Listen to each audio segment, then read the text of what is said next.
All right, folks, welcome into another great episode of I've Got a Theory. I'm your host, Henish, and I've got my friend on, Lance Wantenaar, calling in from UK, Liverpool. Thanks for joining us, Lance.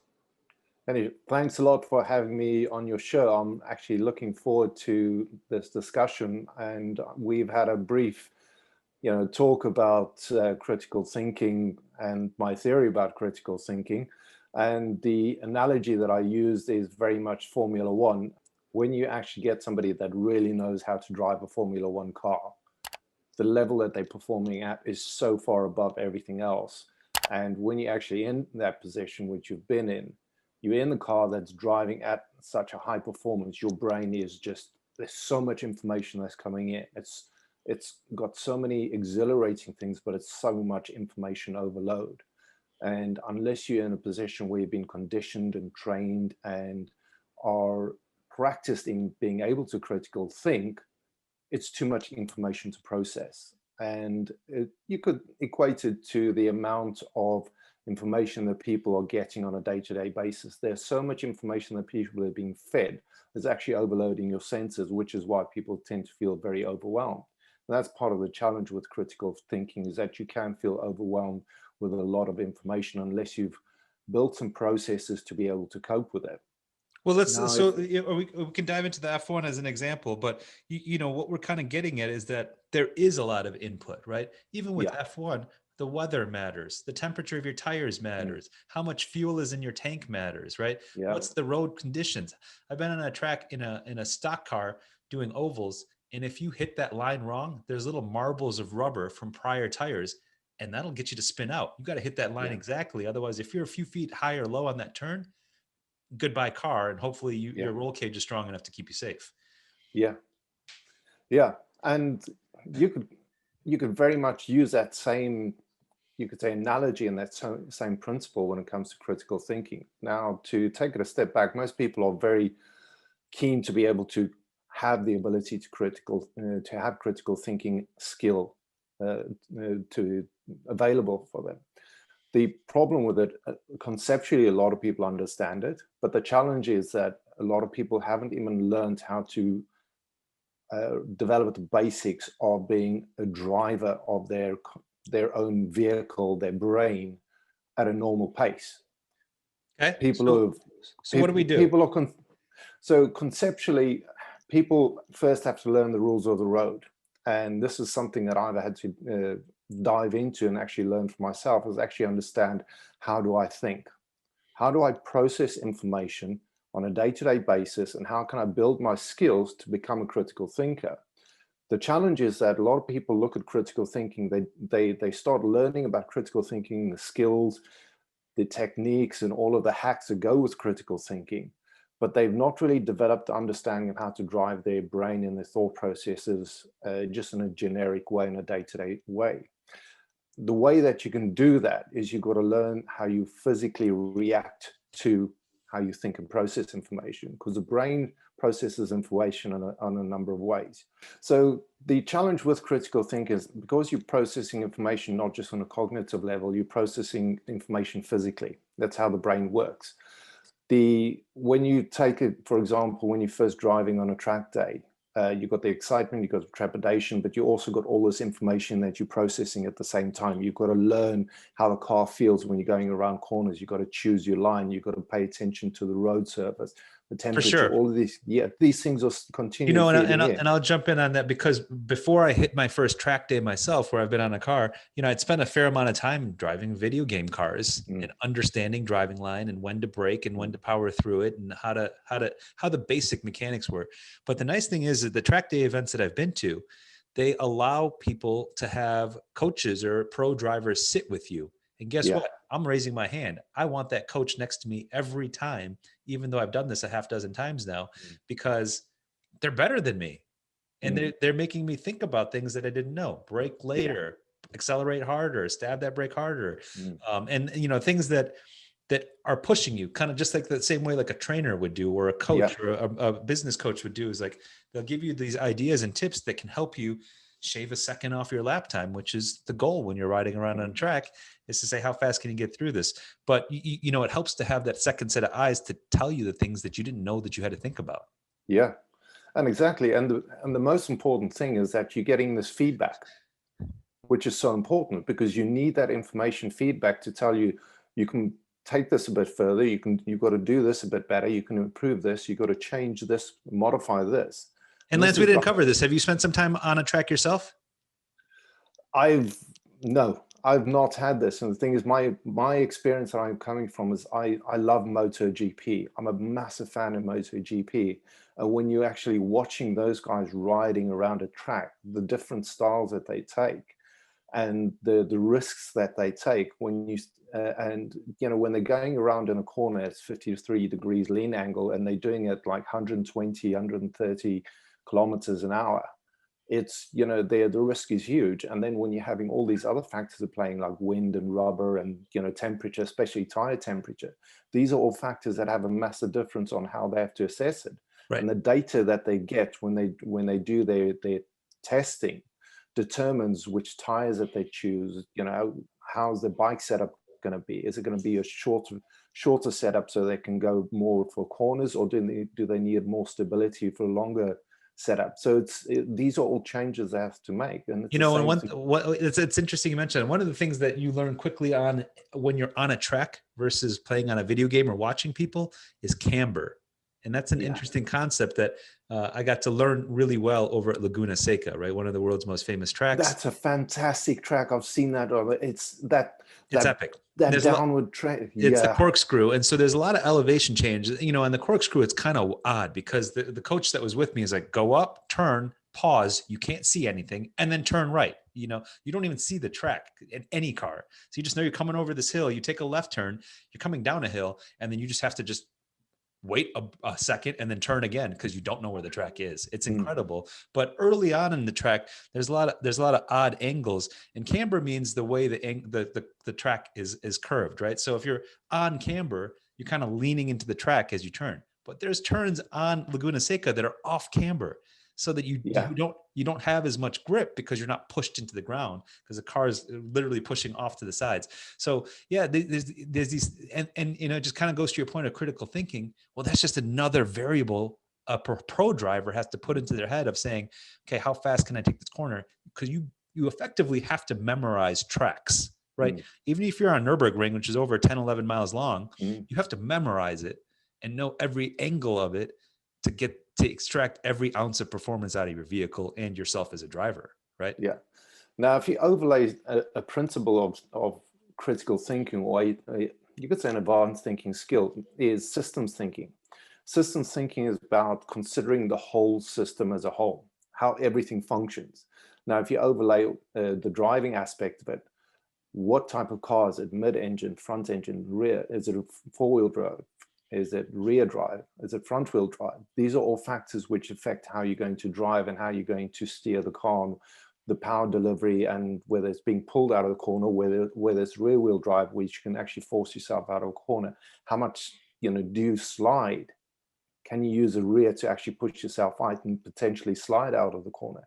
Sure. So these are all factors. So when you use system thinkers, you've got to think of the whole system, how the thing functions, the whole system, which determines how you make your choices, because that's going to determine your tactical approach when you're driving. It's the same thing with critical thinking.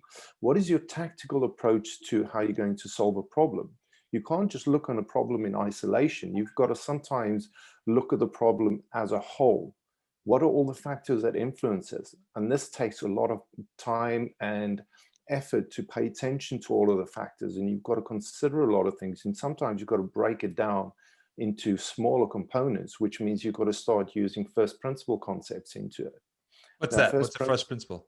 First principle is how Elon Musk developed all of his technology for his Tesla cars.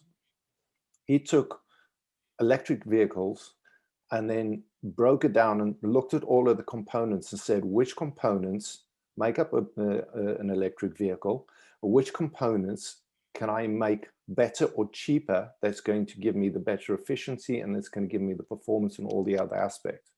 As soon as he broke it down, he identified the subcomponents that made up the battery components for the vehicle. He was able to come up with a potential way of actually solving that problem to make a better battery. which So is going to he's drive saying, the hey, what's car. my end result, and then how do I get to that goal? Or Yes. like looking at it specifically instead of saying, here's what everyone else is doing, let's just do it the same way. Yeah. So And, instead of doing something better, he looked, what could I do different? But let's breaking it reinvent it. down to, yeah, Let's reinvent and let's restart from the beginning. And I'm a huge Tesla fan. I have a Tesla myself. And just yesterday or today, they announced the new Model S and Model X. And I don't know if you saw this. They have Lovely. these new steering wheels that are very much kit from Knight Rider, and they're like rectangular. Mm-hmm. So slight design, it doesn't look much different, to the untrained eye, you wouldn't tell. But now the top versions make over 1,000 horsepower of both the S and the X. That's massive output. 1,000 horsepower. So the plaid version of the S does 1,100 horsepower, 0 to 60 in less than 2 seconds. How many, you could say, fossil fuel engines can get to that level of power output? No, even F1 cars only do like 900. That's crazy. Yeah, that is a massive jump. It's a huge power. And I have a base version X that's at several years old. So it's rated at like 480 horsepower. And I was telling my wife, I was like, these new ones are ridiculously much faster, even than the old ones that had the fast version. She's like, how much faster could it get than your car? Because when you're like in a car that's like does 0 to 60 in 4.8 seconds, like mine does, it seems fast enough. Of course it's fast enough. But if you're a gearhead like us, those extra 2.8 seconds of acceleration, I mean, it's something. I tell you what, I stomp on it all the time, like just because I can, and I enjoy it, and it is incredible. I haven't driven the super fast versions yet. One of my buddies has one, so I've got to go visit him and spend some time driving his P100D. That's old, but the new one's over 1,000, because the old ones did like 700 horsepower, which is also a ludicrous amount of power. And that's why they call it ludicrous mode. But now to have 300 more than that, or 400 more than that, it's just unfathomable. And so, anyways, I'm a huge fan of Elon Musk. I've read books on him and really respect what he's done, even though some people may disagree. I would think the vast majority of us would agree that he's doing stuff that, that is almost superhuman levels of productivity with all the companies that he runs and all the efforts that he's taken to achieve his end goals. Yeah. And when you actually look at how he's been able to function at that level, is that he uses all of these advanced thinking concepts and principles to allow him to elevate his thinking to a completely different level. So but the other thing is, because he's working at such a high level, he puts a massive amount of stress on his personal life. And that's the only challenge with him. For sure. He doesn't sleep a lot. Yeah, I remember reading in the Ashley Vance biography several years ago, he asked Ashley, who's a man, who's the author of the book. He does a technology podcast he does on YouTube. It does a great job. But he asked Ashley, he's like, hey, how many hours per week should I dedicate to my personal life with my girlfriend? Is 4 or 5 hours a week enough? And he had to he was asking for personal advice on how much time he needed to dedicate for his girlfriend, because he wasn't sure. And for regular people like us, obviously his girlfriend would say that's not nearly enough, but she's also dating Elon Musk. It's a different story. Yeah.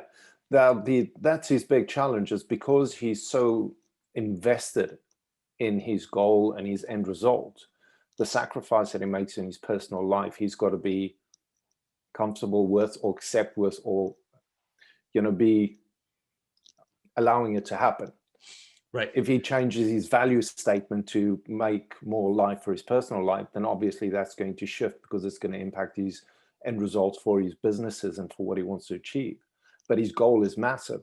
His focus is huge, which is why he has to use all of his cognitive resources. He's got to put in so much effort to get to that result that he has to go in. So Lance, let me ask you, so take it back a step, just see if we're on the same page. What do you understand as Elon Musk's ultimate goal? Well, one of his ultimate goals is to get people into space, off planet. Yeah, multiplanetary species. Yeah, that seems to be his big one. Yeah, and the other thing is, I think he gets driven by figuring out problems.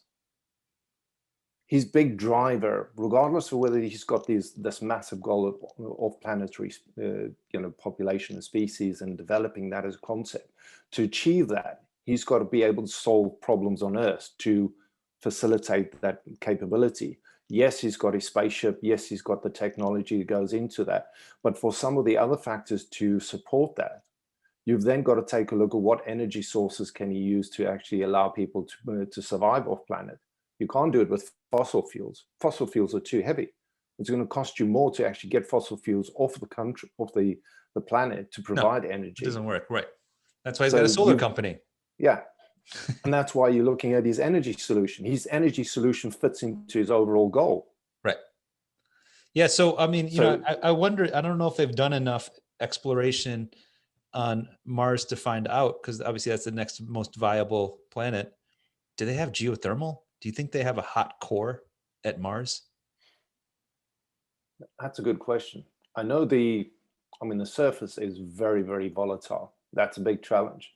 Right. To be able to survive on the volatile surface is going to be huge. I mean, there's one storm that's been running, I think it's on Mars, it's been running for over 350 years. Yeah, that'd be annoying. Yeah. I'm in San Diego, where if it rains for an afternoon, the whole day is ruined. Yeah, this has been going for a long, long time, and it's been raging for a very, very long time. And it's not just a mild storm. You're talking about hurricane size, storm that's been going for an extensive period of time. Yeah. So to be able to cope with so that, Lance, let's bring this back. challenge. One of my key goals of this podcast is to create awareness, expand minds, and get people thinking about things they didn't think about. And so you brought up an interesting topic at the beginning, which is critical thinking. What's 1 to 3 takeaways that we can give some viewers about how they could be better at critical thinking? First of all, realize that some basic things affect your thinking, your emotions, your physical health, because your body and your brain is intricately linked, and also your development of your critical thinking skills. Take effort to pay attention, take effort to learn, take effort to develop your cognitive skills and your knowledge skills to be able to support critical thinking. Critical thinking requires self-awareness, and it requires self-examination, whether it's through meditation or just thinking or blogging or journaling. Allow yourself time to creatively solve problems and look for alternatives. You have to be patient with it. Don't rush it. Break things down into its components and then take it from there. And then speak to people, because by communicating with other people, you can start floating ideas. You can analyze things from a different perspective. Try and look at things from a slightly different perspective, and be patient with it. Work on it on a daily basis. And that's the only thing that I can suggest you do. It's interesting you mentioned that, because I often come into problems for various things, whether it's for my businesses or personal or whatever. And if I brainstorm by myself or specifically with other people, and I'll, ask my trusted advisors or friends or mentors to help with me. And I'll make a point to make sure that they understand that, hey, this is let's brainstorm some ideas. And I want the bad ideas too, because there might be elements of bad ideas that we can use in our final good idea that we can execute on, right? And I bet you Elon Musk probably does something like that too, right? And says, hey, just put together all the garbage ideas and all the good ideas. We'll throw it up here and see if we can make sense of it. But at least everything's on the table, right? And that's the nice thing about brainstorming and or critical thinking. With houses, I sell houses as one of my businesses. Every time, when I deal with homeowners or people that want to become homeowners, I'm like, let's write lists of things that you want. Your bedroom count, your bathroom count, your location. What's your backyard look like? Do you have a laundry room? How big is your garage? At the end of the day, they always make a decision on their emotion. Yeah. Right. They want, I like the way this place feels. Let's buy it. I'm like, well, it doesn't fit half of your needs, but if that's what you want, and so that's kind of the lack of critical thinking. And so I just always have to bring people back and say, hey, are you sure this suits your needs? Because we're making some sacrifices on the things that you said you wanted based on what your emotions are telling you about your feel of this place, because the light comes through the window at the right angle, or you like the little garden that looks out the kitchen sink, or whatever it could be. But getting people to think rationally and not emotionally is hard. I've heard Yeah. once years ago that if you make decisions based on your gut, gut stands for gave up thinking.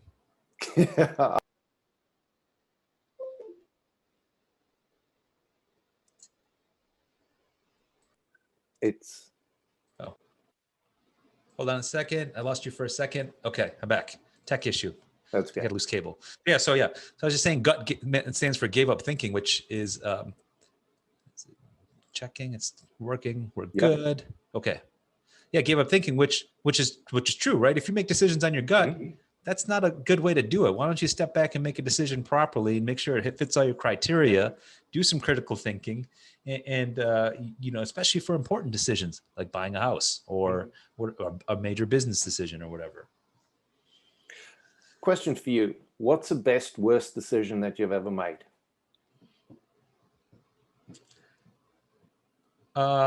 Best, worst decision.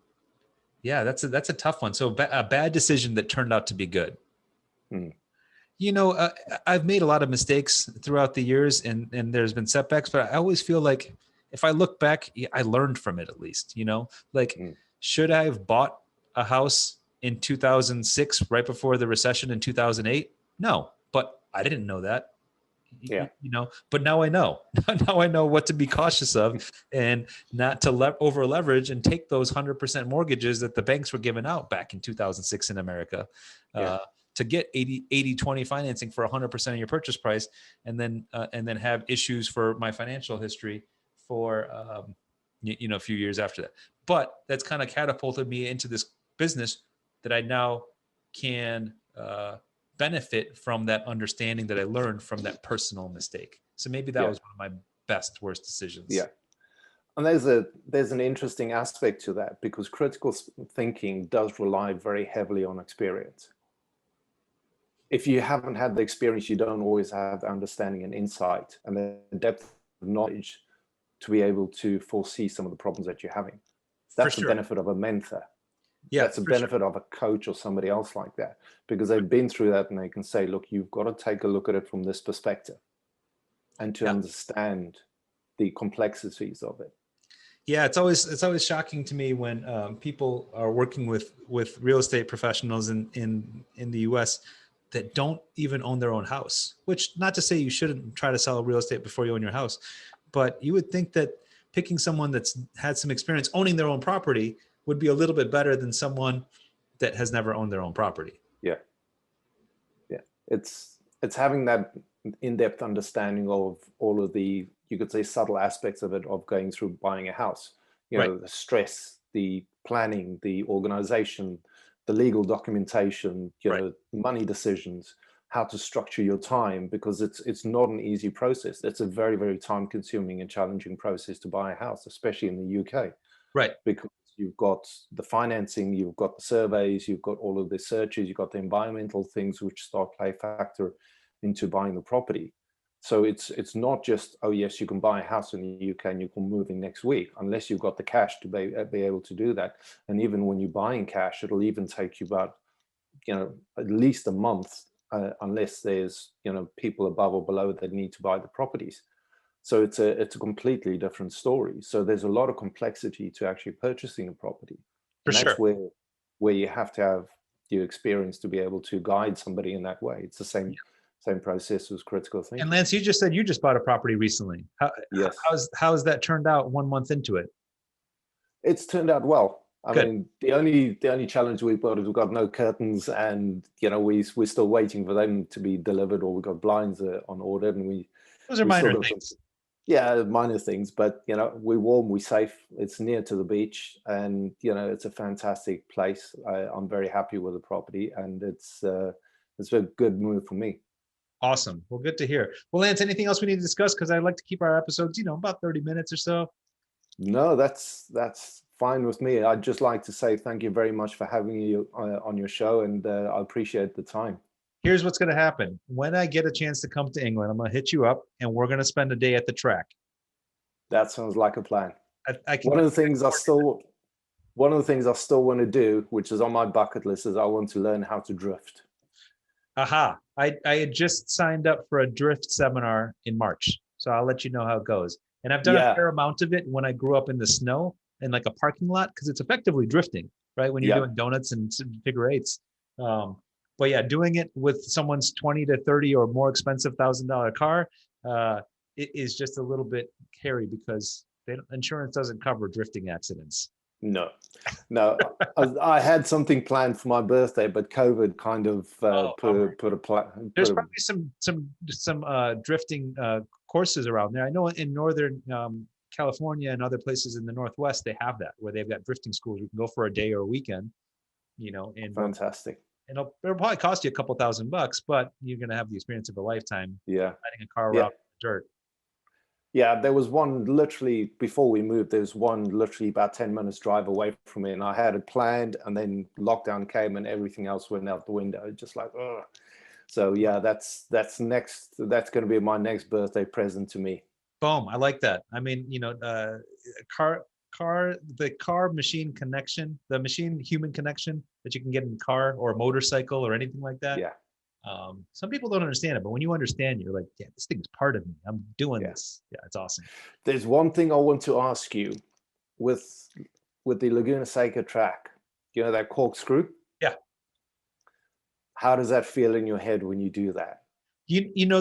Obviously you take it like you would anything, right? The first time you're in a bike, you're on training wheels, and then you kind of go slow. So like, yeah, the first few times I took it nice and slow because I'm like, I don't even know what this looks like. One, you can't see it, and so it kind of drops your stomach a little bit because you come up, you go left, and then you go down, right? And then when you go down, you're like, you don't see the track. You just have to trust that it's there. And so there's a little bit of, once you do it a few laps, then you're like, okay, I know where it's at now. But people still went off the track. I would watch people, when I was on the sidelines in between sessions, go off the track there all the time. I'm like, and you can't just go hero style through that corner because it'll wreck your car. Yeah. So, Man, that must have been such an experience there. it was great. I really, really, really enjoyed it. One of my best friends does race motorcycles too, and he's been to several track days with me. And so he's a phenom on the track as a novice. And so we're planning to go to Laguna Seca again because it's a 6-hour, 7-hour drive from us, and Yeah. we can do track days for about $200. It's not Wow. as expensive as you'd expect. Yeah. Yeah. If you're really keen on taking a look, have a look at Valentino Rossi, Laguna Seca, Stoner. He does an overtake on that corkscrew. Oh, see, that's hero level. I mean, that's why they're professionals. Because you have to know the width of the track there. You can't really tell. You can't see it. Yeah. It's incredible. Have a look at that race. It's the most phenomenal race I've ever seen. It's a phenomenal race to see. Valentino Rossi, Laguna Seca. Yeah. I'm going to look that up. Excellent. Lance, thanks a lot. for joining me. Have a good night.